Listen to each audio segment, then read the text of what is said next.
Assalamualaikum warahmatullahi wabarakatuh. Salam sejahtera untuk kita semua.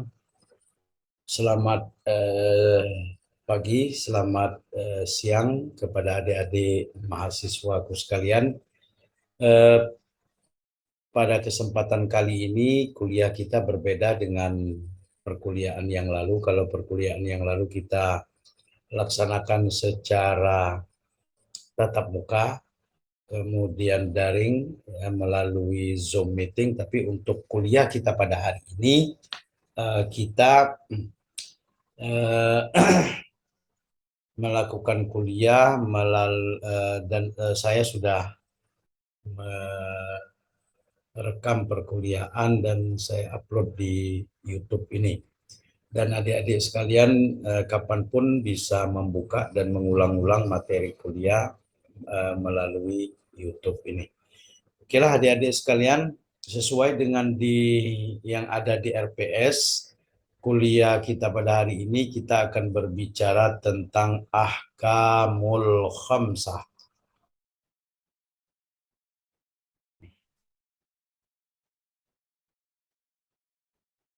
Apa itu ahkamul khamsah?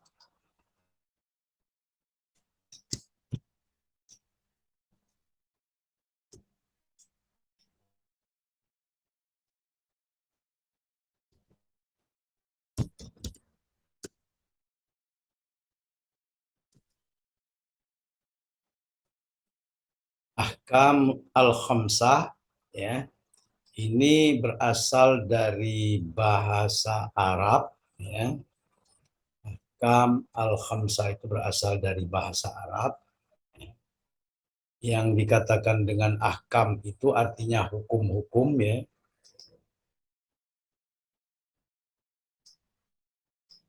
Ahkam itu artinya hukum-hukum.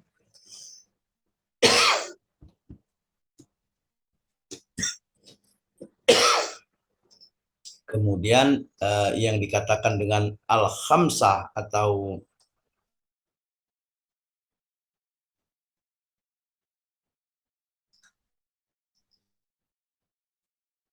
al-khamsah artinya 5. Jadi yang akan kita bicarakan pada perkuliahan kita pada hari ini adalah membicarakan tentang ahkam al-khamsah. Ahkam artinya adalah hukum-hukum ya, jamak dari hukum jadi ahkam. Kemudian khamsah itu artinya 5.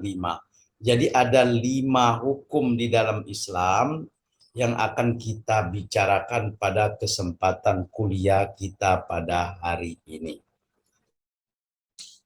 Nah, adik-adik sekalian, kalau kita berbicara masalah eh, hukum ya, ahkamul khamsah berkaitan dengan ahkamul khamsah, hukum itu artinya kemarin sudah kita diskusikan bersama.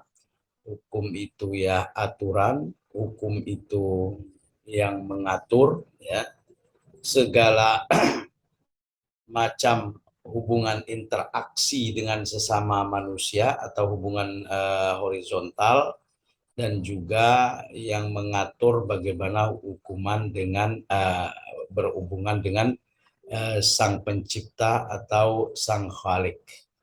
Oleh karena itu, ahkamul khamsah ini adik-adik sekalian, siapa yang dituntut ya, siapa yang dituntut untuk mentaati hukum itu ya, artinya yang sudah cakap bertindak hukum tentu adalah orang-orang yang cakap bertindak hukum. Orang yang cakap bertindak hukum itu dalam istilah hukumnya sudah bekwam ya. Orang yang cakap bertindak hukum itu yang pertama dia sudah cukup umur ya. Kita berbicara masalah cakap bertindak hukum atau di dalam istilah hukum Islamnya mukallaf. Mukallaf. Di dalam Islam ya, Orang yang cakap bertindak hukum atau sudah bekwam itu sudah dituntut untuk mentaati baik perintah maupun larangan. Orang yang sudah diancam dengan sanksi itu disebut orang yang sudah mukallaf kalau di dalam Islam. Kalau di dalam hukum itu sudah bekwam, artinya sudah cakap bertindak hukum. Orang yang cakap bertindak hukum yang mukallaf itu, ya, adik-adik sekalian, ya, pertama dia sudah cukup usia.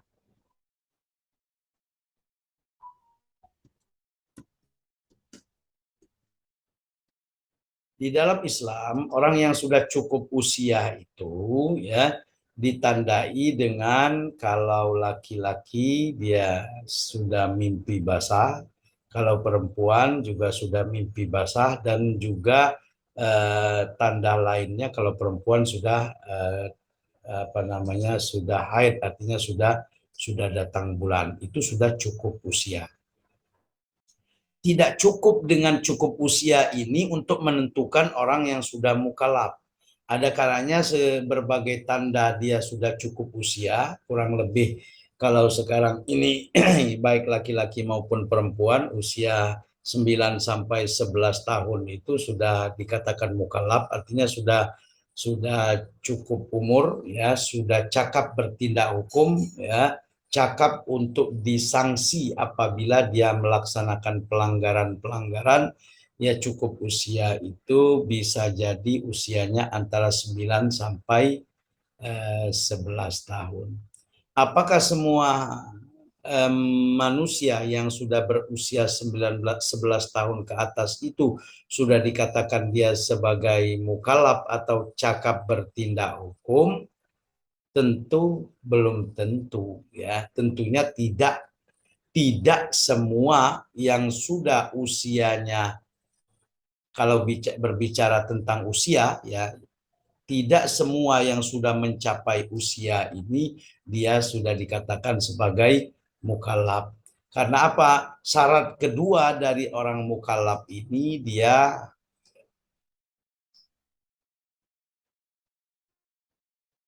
berakal sehat.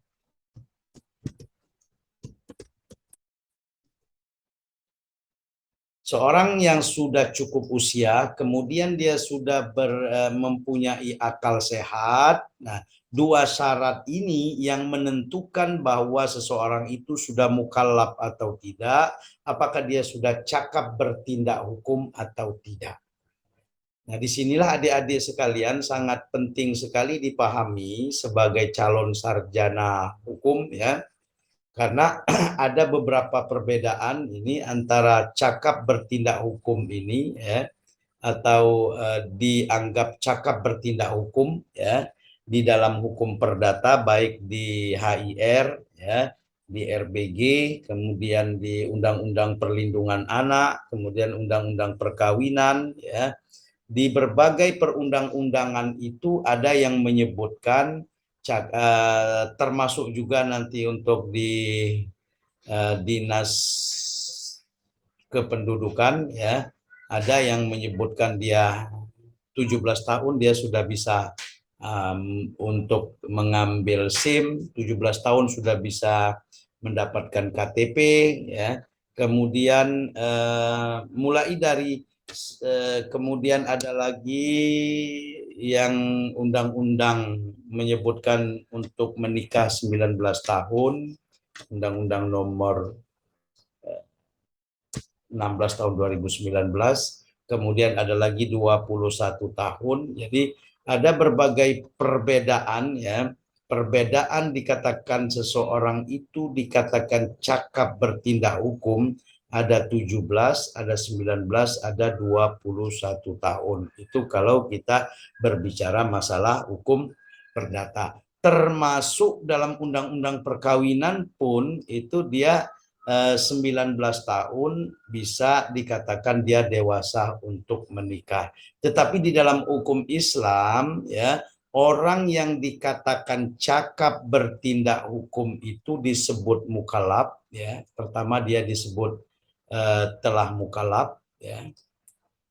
Orang yang sudah mukallaf atau sudah cakap bertindak hukum itu dia sudah mencapai usia, katakanlah usianya kurang lebih 11 tahun ya. 11 tahun ya. Kemudian yang kedua syarat utamanya orang dikatakan mukallaf itu dia berakal sehat. Orang yang tidak berakal sehat, katakanlah orang yang idiot misalnya, atau orang yang ada gangguan jiwa, meskipun usianya sudah di atas 11 tahun, bahkan usianya sudah mencapai 20 tahunan, apabila dia tidak berakal sehat, maka dia tidak disebut mukallaf.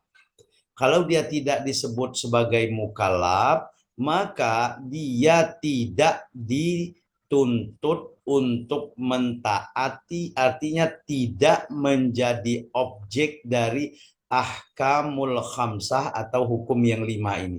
Jadi nanti kita akan berbicara apa sih hukum yang 5. Hukum yang 5 ini 5 hukum ya yang dibebankan berkaitan dengan manusia yang sudah mukallaf. Ini sangat penting sekali adik-adik sekalian untuk dipahami sebagai seorang sarjana hukum nantinya, karena ada berbenturan ya antara hukum yang hukum perdata ya dalam peraturan perundang-undangan ya, keperdataan ada yang menyatakan 17, 19, 21, kemudian di satu sisi di dalam Islam mukallaf itu katakanlah 11 tahun dia sudah dianggap cakap bertindak hukum. Ini penting untuk dipahami nanti untuk seperti misalnya seseorang yang melakukan nikah siri misalnya. Nikah siri di mana usianya baru usia 15 tahun. 15 tahun itu dalam undang-undang perkawinan itu belum cukup syarat dia untuk melakukan pernikahan. Tetapi di dalam Islam karena dia sudah usia 15 tahun, dia sudah di atas usia 11 tahun, artinya dia sudah mukallaf. Kalau dia sudah mukallaf, maka dia sudah dibebani hukum, dia sudah bisa dianggap cakap bertindak hukum, termasuk melakukan perkawinan. Oleh karena itulah di sini yang menjadi dasar ya seseorang yang sudah melakukan perkawinan siri dalam usia di bawah 19 tahun, tetapi dia sudah di atas 11 tahun artinya sudah mukallaf, itu di pengadilan dapat diisbat nikahkan. Ya. Tetapi kalau justru misalnya dia dilakukan pernikahan di bawah usia 11 tahun dia belum mukallaf, atau misalnya dia sudah di usia 11 tahun tetapi dia tidak mempunyai akal sehat, maka dia tidak bisa diisbat nikahkan nantinya. Karena apa? Karena dia belum mukallaf. Jadi dasar kenapa ya isbat nikah terhadap nikah yang di bawah umur itu dibenarkan itu karena pernikahannya itu dilakukan secara hukum Islam. Salah satu syaratnya adalah sudah mukallaf, sudah cakap bertindak hukum dalam tanda petik ya berdasarkan hukum Islam ya. Itu yang disebut dengan nah oleh oke adik-adik sekalian kita lanjutkan ya.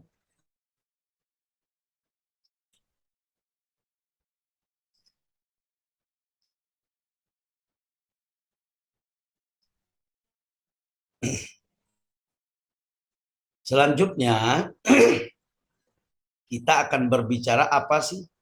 Kalau tadi saya sudah jelaskan kepada adik-adik sekalian ya, ahkamul khamsah itu adalah hukum yang 5 karena ini berkaitan dengan hukum yang ahkamul khamsah ya, ahkam al khamsa artinya ada 5 hukum ya, karena ini berkaitan dengan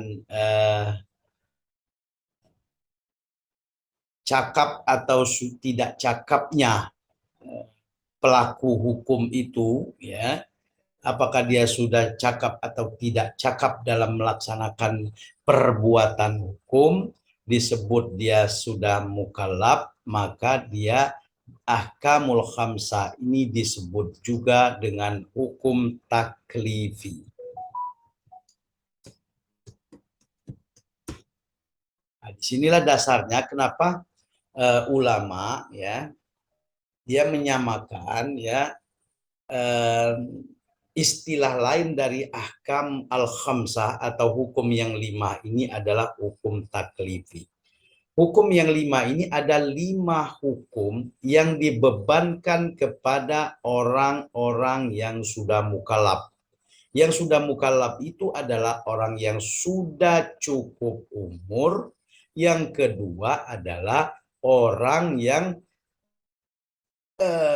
mempunyai akal sehat. Sudah cukup umur, sudah punya akal sehat, apapun perbuatan hukumnya, apapun tindakannya di dunia ini, tidak akan terlepas dari 5 hukum ini. Ya. Makanya disebut dengan hukum taklifi. Hukum taklifi itu artinya hukum yang dibebankan kepada seseorang yang sudah cakap bertindak hukum. Ada 5 hukum ya, ahkamul khamsah. Tadi sudah saya jelaskan, ahkam itu artinya hukum-hukum ya. Kemudian khamsah itu artinya 5. Jadi ada 5 hukum yang berkaitan dengan perbuatan hukum yang dilakukan oleh seseorang yang dianggap telah cakap bertindak hukum. Nah, jadi ringkasnya begitu. 5 hukum yang berkaitan dengan perbuatan hukum yang dilakukan oleh orang-orang Islam yang telah dianggap cakap bertindak hukum. Ini sangat penting sekali ya, berulang-ulang saya katakan, dipahami nanti pada saatnya kalian kalau jadi advokat, jadi pengacara nanti akan berkaitan dengan bagaimana nanti tidak pidana yang dilakukan oleh anak-anak ya, usianya berapa tahun, kemudian perbuatan hukum yang dilakukan oleh anak-anak usianya berapa tahun. Di dalam peraturan perundang-undangan yang berlaku memang sudah digariskan usianya sekian tahun. Tetapi ya, undang-undang juga sudah menegaskan bahwa hakim harus memutus sesuatu perkara dengan mempertimbangkan hukum yang berkembang di tengah-tengah masyarakat. Salah satu hukum yang berkembang di tengah masyarakat, karena masyarakat kita ini mayoritasnya adalah mayoritas Muslim, salah satu hukum yang dianut adalah terlaksananya ajaran Islam yang dilaksanakan di tengah-tengah masyarakat.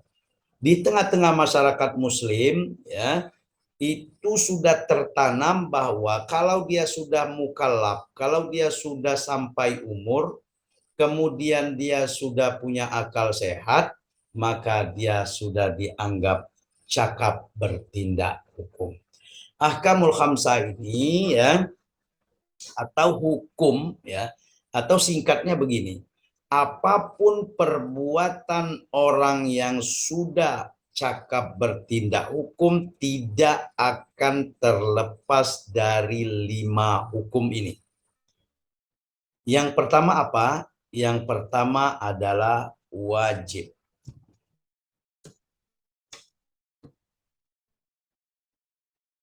Apa itu wajib? Pertama, hukum wajib ya. Ini kita berbicara kalau dalam konteks makna wajib itu kita berbicara masalah hukum vertikal, artinya berbicara masalah ibadah, maka wajib itu akan diartikan sebagai sesuatu yang apabila dikerjakan dia mendapat pahala, apabila ditinggalkan dia akan berdosa. Wajib itu dikerjakan dapat pahala,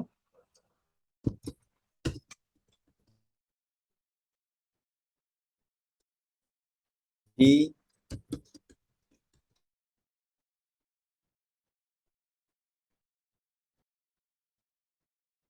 ini dalam konteks ya, dalam konteks hablum minallah atau hubungan vertikal. Kalau konteks hubungan vertikal, apapun perbuatan yang dilakukan oleh orang yang sudah cakap bertindak hukum di dunia ini, kerja apa saja, bertindak apa saja, tarik napas sekalipun, bergerak atau apa saja ya, kalau dia ada hukum yang mengatur bahwa dia wajib untuk mengerjakan itu ya, hukum yang mengatur hukum wajib, maka nanti ya pengertian wajibnya itu dikerjakan mendapat pahala, dan apabila ditinggalkan dia akan berdosa. Sekali lagi saya katakan bahwa ini pengertian ini dalam konteks ya, dalam konteks hubungan vertikal. Nah, kalau kita berbicara masalah hukum Islam di Fakultas Hukum ya, stressingnya yang kita pahami itu adalah hukum dalam arti hubungan horizontal. Jadi kalau wajib dalam arti hubungan horizontal ini ya, kalau berbicara masalah hubungan horizontal, wajibnya itu artinya ada aturan ya, ada perintah, ada sanksi.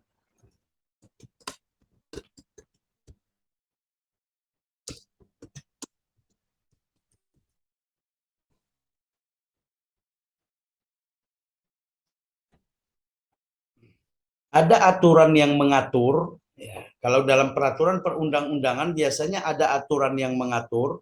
Setiap ada aturan yang mengatur itu biasanya di akhir peraturan perundang-undangan itu nanti akan ada sanksi apabila melanggar peraturan tersebut ya. Jadi apabila melanggar peraturan. Jadi sekali lagi saya katakan kalau dalam konteks ya, dalam konteks hubungan horizontal,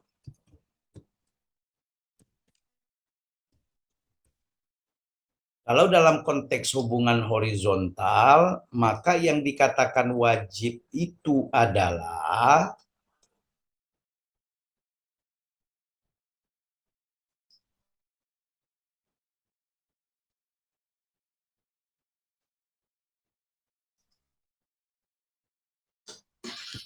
aturan ya,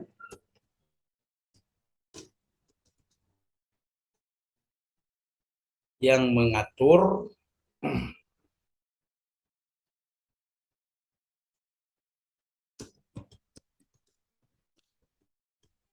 adanya perintah,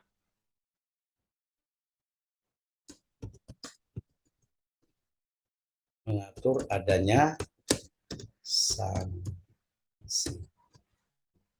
Jadi aturan yang mengatur ya, ada perintah, ada sanksi. Itu kalau kita berbicara hubungannya hubungan horizontal. Kalau hubungan vertikal dikerjakan dapat pahala, kalau ditinggalkan dia tentu akan berdosa. Tapi kalau makna wajib ya dalam hubungan horizontal itu aturan yang mengatur adanya perintah ya. Jadi bagaimana perintah misalnya dalam kalau hukum misalnya jual beli, misalnya ada kewajiban, misalnya ada transaksi ya, ada kewajiban kalau ada akad misalnya ada kewajiban penjual, ada kewajiban dari pembeli. Ya, kalau itu dilanggar, ya katakanlah misalnya di dalam perkreditan dalam ekonomi syariah misalnya ada kewajiban misalnya dalam perkreditan nantinya setiap bulan wajib mencicil sekian setiap bulannya. Kemudian ada sanksi nanti di sana. Sanksinya apa? Apabila sekian bulan tidak dilakukan pembayaran, maka nanti akan dikenakan penalti. Nah, itu ya hukum yang seperti itu disebut wajib. Hukum itu tidak hanya bersumber dari atas. Bisa jadi hukum itu ya secara garis besarnya memang dari atas, bisa jadi timbulnya wajib itu bisa jadi dari perbuatan interaksi antar sesama manusia sendiri. Misalnya ada akad antara si A dan si B, kemudian kedua belah pihak ini mengikat akad dengan menentukan ada kewajiban masing-masing, ya. Nah, makna kewajiban ini nanti di sana akan ada aturan ya yang mengatur si A wajib ini, si B wajib ini, kemudian nanti akan mengatur adanya sanksi. Sanksi itu artinya penalti ya. Apabila tidak dipenuhi ketentuan-ketentuan itu maka dia akan dikenakan penalti. Ya. Itu makna wajib ya, makna wajib.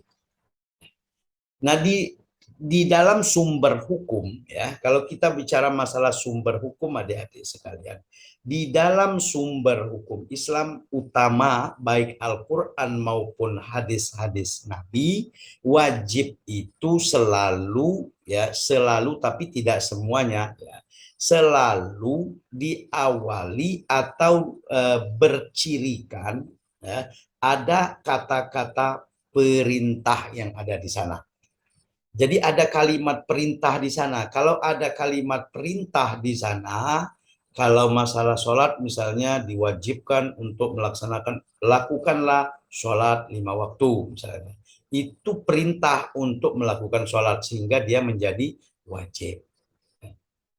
Hormatilah orang tua. Itu perintah.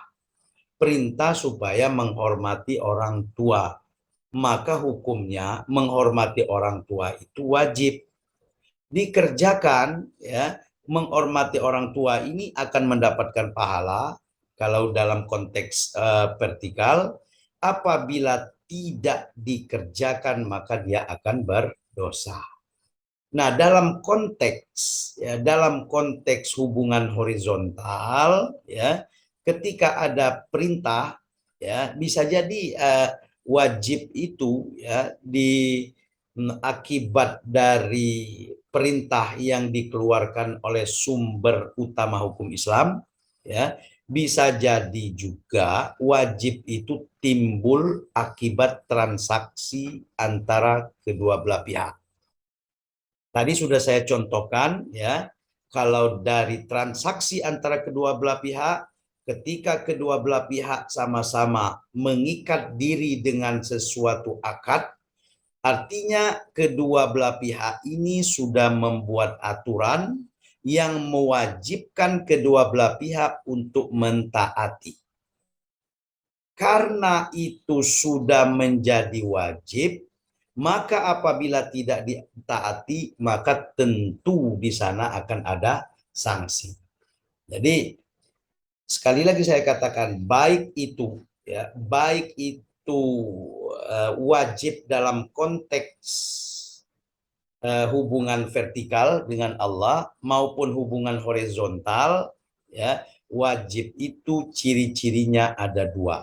Yang pertama ada aturan yang mengatur, kedua ada sanksi apabila tidak dilaksanakan. Ya. Itu yang pertama ya, yang dikatakan dengan ahkam al-khamsah atau hukum yang 5. Itu baru pertama. Sebenarnya yang paling yang ini sebagai sarjana hukum nantinya kalian harus memahami ini konteksnya apa. masyarakat banyak melaksanakan ini. Apakah ini konteksnya memang di dalam ajaran agama sesuatu yang wajib? Ketika itu adalah sesuatu yang wajib, nanti akan berbenturan dengan hukum-hukum kebendaan yang lain. Nanti disinilah, ya, disinilah sebagai seorang sarjana hukum bisa mengkaji. Bahkan di dalam untuk skripsi, untuk tesis, semuanya bisa kalian teliti itu semuanya, ya. Ini yang pertama. Yang kedua, ya, adik-adik sekalian, yang dikatakan ahkamul khamsah itu yang kedua adalah sunnah.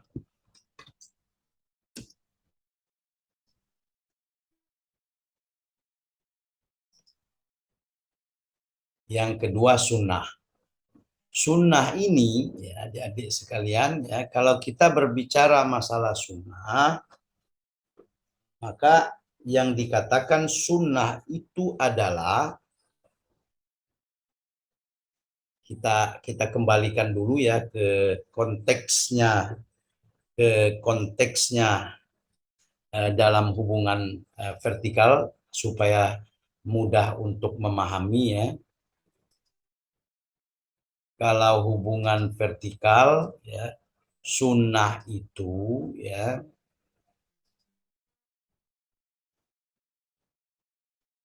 dikerjakan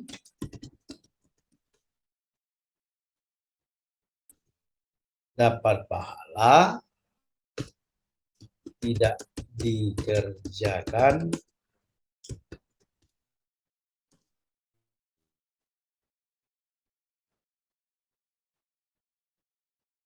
di sini ada perbedaan ya.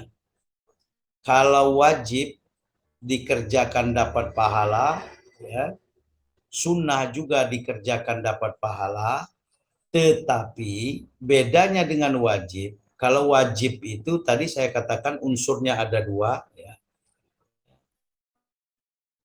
dapat pahala, ya, kemudian yang kedua adalah dosa atau adanya sanksi.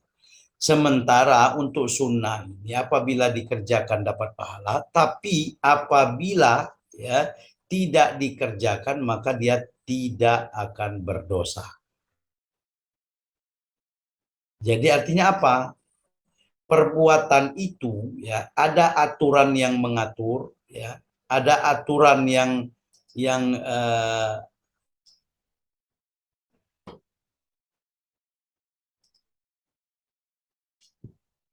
ada aturan yang mengaturnya, ya perbuatan itu ada yang mengaturnya, ya silahkan kerjakan ini. Ciri-cirinya sama dengan wajib, ya.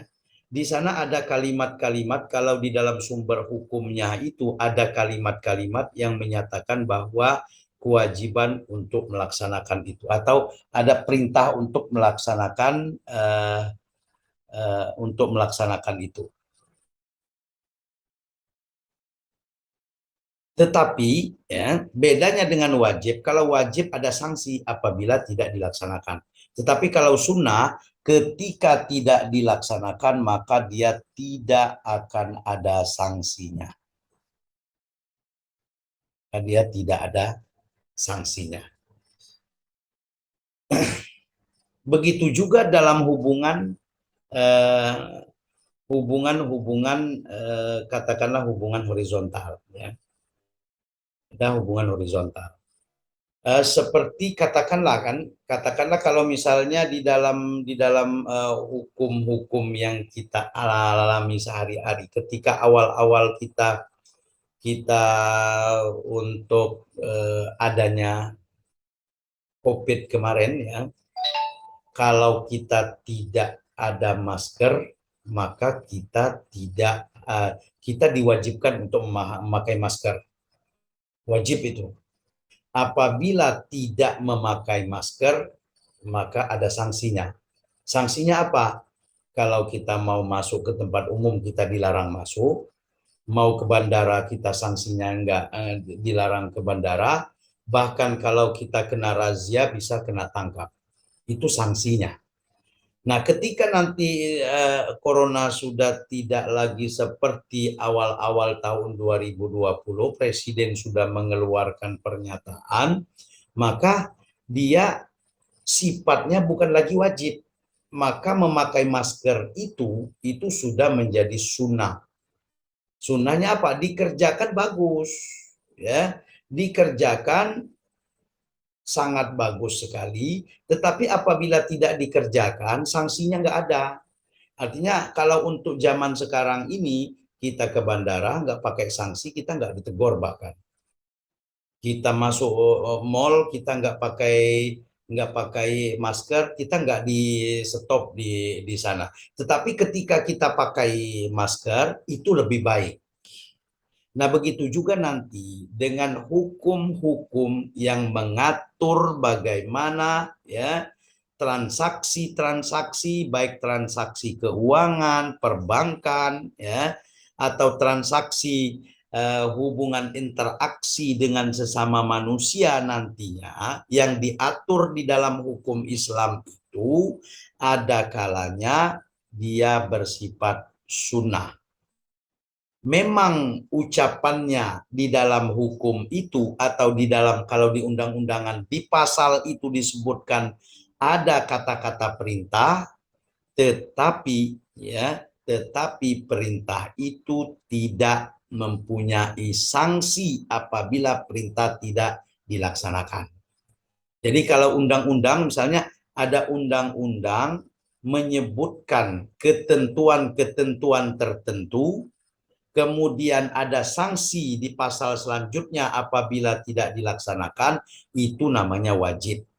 Tetapi kalau undang-undang itu menyebutkan ada ketentuan-ketentuan yang harus dijalankan, kemudian di bawahnya undang-undang itu tidak menyebutkan adanya sanksi apabila tidak dilaksanakan, maka itu di dalam Islam dikategorikan dengan sunnah.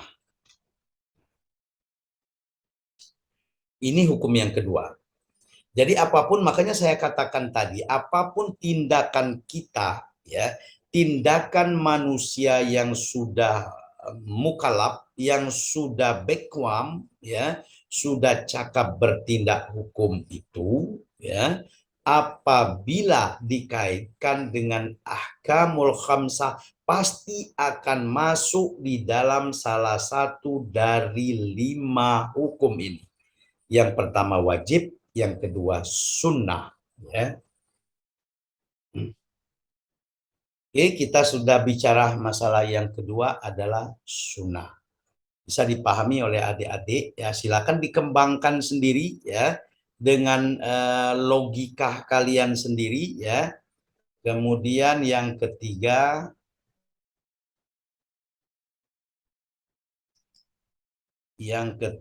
adalah haram.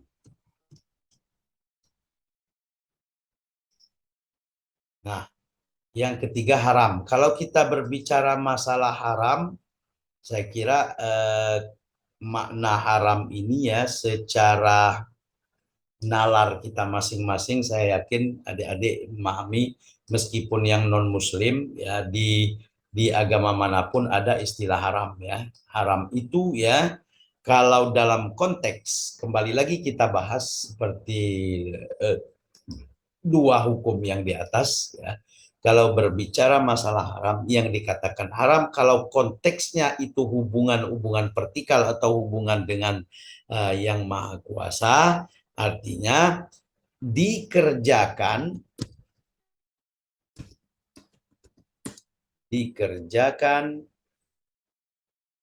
mendapat dosa, tidak dikerjakan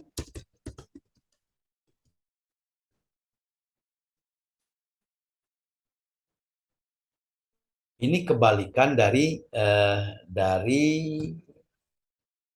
wajib. Kalau wajib itu dikerjakan dapat pahala, ditinggalkan akan mendapat dosa. Sementara untuk haram ini apabila dia dikerjakan ya itu dia mendapatkan dosa, tetapi apabila tidak dikerjakan maka dia akan mendapatkan pahala. Ini kalau kita kaitkan ya, Ini hubungannya kalau makna-makna yang ada di sini, kalau adik-adik cari di Mbah Google sekalipun ya, kalau makna-makna seperti ini apa itu haram, nanti akan dihadapkan nanti adik-adik dengan makna haram dalam arti hubungan vertikal, hubungan dengan Allah. Tetapi kalau dihubungkan dengan hubungan horizontal ya, yang dikatakan dengan haram itu ya, itu unsurnya ada dua. Unsurnya ada dua ya. Kalau tadi wajib itu unsurnya juga ada dua. Kalau wajib itu yang pertama ada aturan, yang kedua ada sanksi. Kalau yang namanya haram itu unsurnya yang pertama adalah adanya larangan ya, adanya larangan. Kemudian yang kedua unsurnya itu adalah ada reward. Nah, jadi ada larangan, ada reward. Jadi apa ada larangan, jangan kalian lakukan ini. Misalnya jangan kalian, kalau kita hubungan vertikal, janganlah kalian meminum minuman keras. Hukumnya haram. Apabila dilakukan meminum minuman keras, dia akan mendapat dosa. Dikerjakan dapat dosa. Apabila tidak dilakukan, dia punya kesempatan untuk minum minuman keras, kemudian dia tidak mau karena takut kepada yang maha kuasa, maka dia akan mendapatkan pahala. Pahala itu ya dalam konteks keduniaan maka disebut dengan reward ya. Dalam konteks perundang-undangan di dunia maka dia nanti akan mendapatkan reward. Misalnya jangan melakukan perbuatan ini. Siapa yang sanggup untuk tidak melakukan ini, siapa yang sanggup untuk tidak berbuat seperti ini, maka dia akan mendapatkan reward. Misalnya rewardnya apa? Katakanlah dengan tidak melakukan itu, maka kita akan dimudahkan dalam berurusan. Ya, dengan tidak melakukan pemalsuan ya, artinya ada misalnya ya, ada di dalam hukum pengecekan terhadap ada atau tidaknya sesuatu pemalsuan. Pemalsuan itu adalah larangan. Kita mau memalsukan dokumen, kita mau memalsukan uang, memalsukan apa saja itu larangan. Di dalam hukum itu larangan, dilarang untuk melakukan pemalsuan. Ketika kita tidak melakukan pemalsuan, akan dilakukan pengecekan terlebih dahulu. Setelah dilakukan pengecekan, ternyata kita tidak melakukan pemalsuan, maka kita akan mendapatkan reward. Rewardnya itu apa? Rewardnya itu adalah kita akan diberikan kelancaran di dalam berurusan. Ketika kita misalnya mau um, balik nama kendaraan bermotor, ketika dicek di situ asli semua, tidak ada pemalsuan di sana, tidak ada dusta di antara kita, sehingga ketika nanti akan dilakukan ketika itu terjadi bahwa kita tidak melakukan pelanggaran apapun terhadap syarat-syarat yang telah ditentukan itu, maka rewardnya urusan kita itu akan lancar.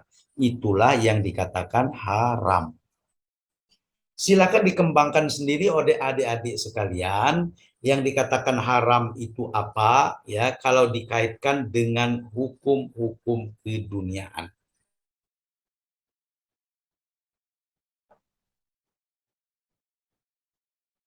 Oke, kita lanjutkan ya. Kita lanjutkan sekarang kita bicara masalah yang ketiga. Yang keempat. Yang keempat ya. Nah, jadi adik-adik sekalian ya, yang dikatakan makruh itu ya, makna awal dari kata-kata makruh itu Makruh itu artinya dibenci. Makruh itu artinya dibenci ya.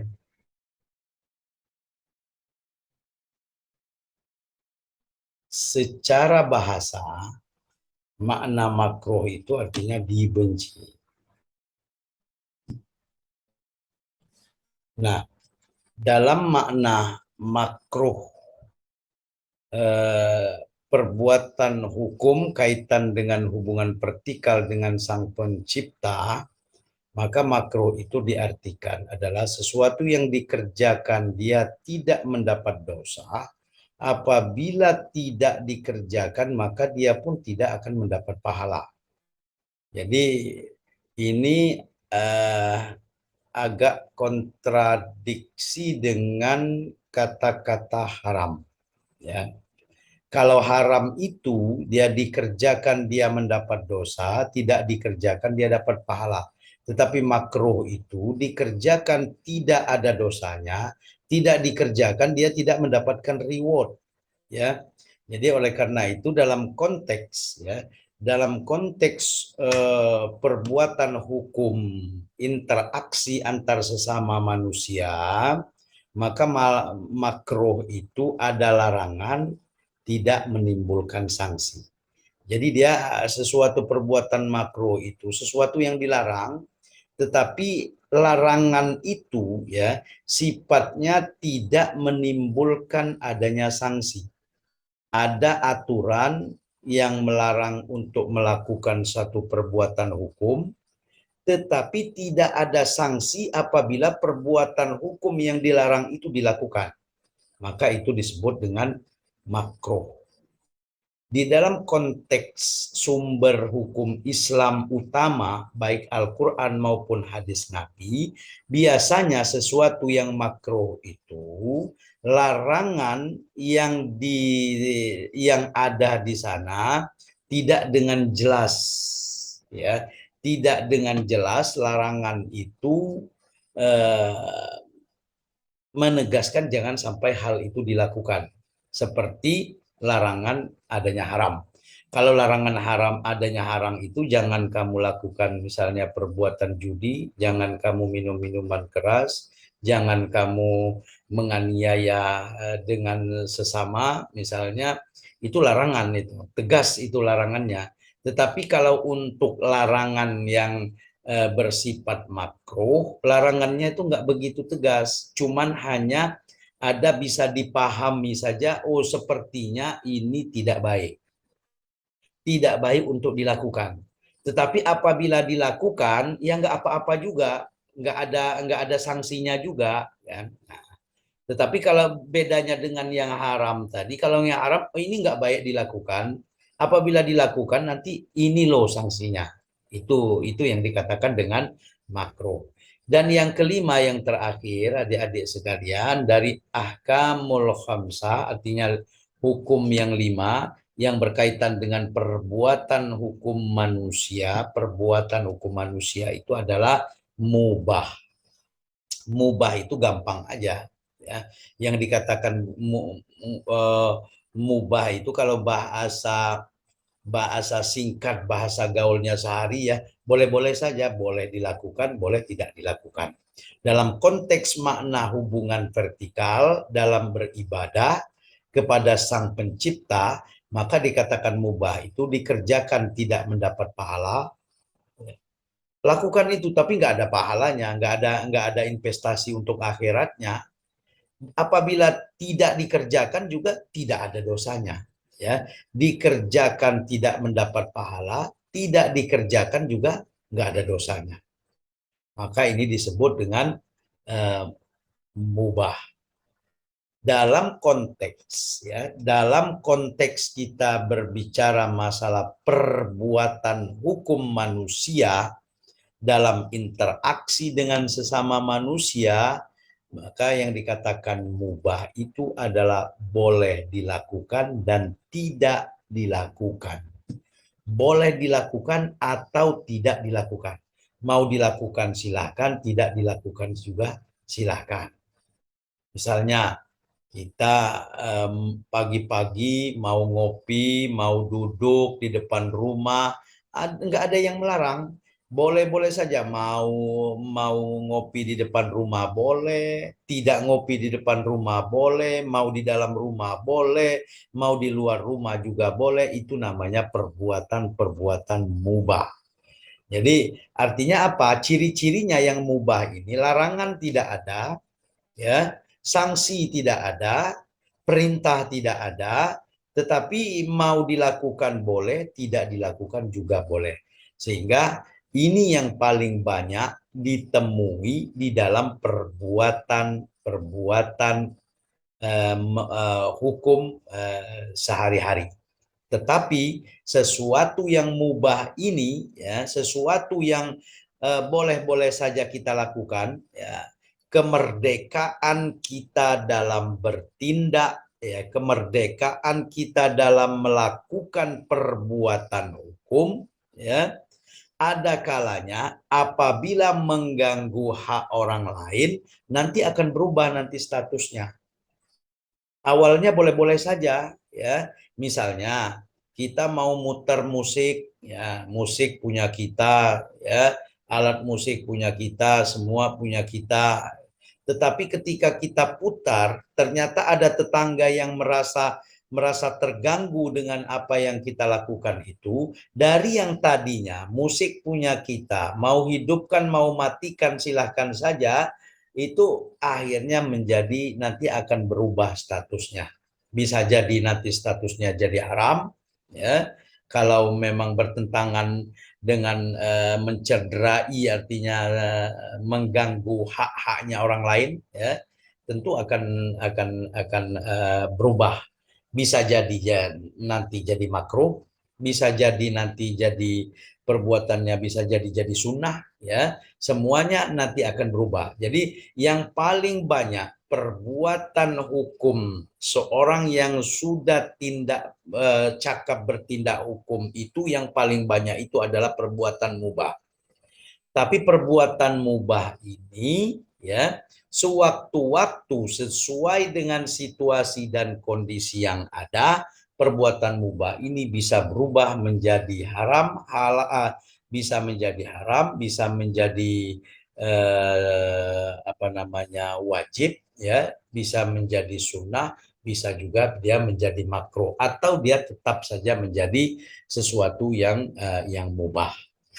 Jadi memahami, ya, ahkam al-khamsah, artinya hukum yang 5 di dalam konteks hukum Islam ini sangat penting sekali bagi seorang calon sarjana hukum nantinya dalam, ya, melihat fenomena yang ada di tengah masyarakat, ya, fenomena yang ada di tengah masyarakat, apakah ini, ya, perbuatan yang sudah dilakukan oleh masyarakat itu termasuk di dalam salah satu dari lima hukum ini. Dan di samping itu juga, ya, dengan adanya 5 hukum ini nantinya apakah dia sudah menjadi tradisi atau tidak dalam masyarakat. Nah, disinilah di dalam Islam itu, ya, hukum itu bisa berubah sesuai dengan situasi, kondisi, dan tempat di mana diberlakukan hukum itu. Di sini bisa jadi mubah, di tempat lain bisa jadi makruh, di tempat lain bisa jadi haram.